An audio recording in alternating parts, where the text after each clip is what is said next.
I found a strange jar in the lake. Curious, I pressed the switch on top, and instantly, time in the world came to a complete stop. Puzzled, I walked out of my room and discovered that my parents and the water flowing from the faucet had all frozen in place. That's when I realized this was a time-stopping device. The next day, I went to school and told my boyfriend about it. The jar had 2 metal rings. Anyone wearing them wouldn't be affected by the frozen time.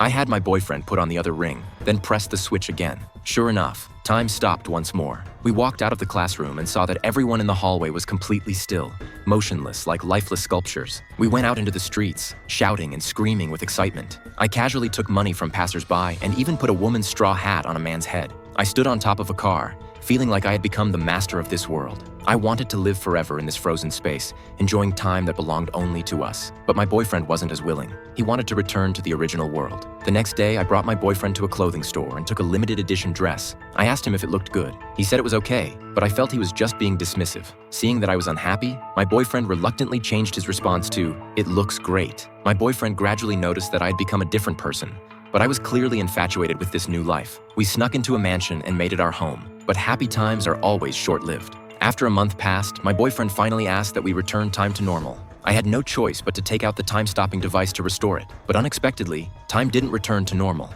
I frantically pressed the switch several more times, finally confirming that the device had malfunctioned. I took out a screwdriver trying to fix it. Opening the cover of the device, I discovered that a component was damaged. If I couldn't repair it, we would be trapped forever in this suspended time. Then I suddenly remembered that our neighbor's toolbox might have the same component. My boyfriend and I immediately set off and opened the toolbox in the neighbor's car, but it didn't contain the part we needed. So we went to search the neighbor's house. But before we could find the component, I discovered my mother's earring in the living room. Could my mother be here too? Suspicious, I walked into the bedroom and actually saw my mother with another man. I was furious and threw their clothes outside the house. My boyfriend tried to comfort me, but in my eyes, it seemed like mockery. After we argued, my boyfriend handed me the battery and left. I turned back into the house and saw my mother's face glowing with happiness. I suddenly realized that my mother wasn't actually happy, but I had never paid attention to her feelings. I suddenly understood and wanted to apologize to my boyfriend, but he was already nowhere to be found. I shouted my boyfriend's name, wandering through the time-frozen town. Just when I was about to give up, I finally saw my boyfriend's figure on the signal tower at the beach. I cried and apologized to him,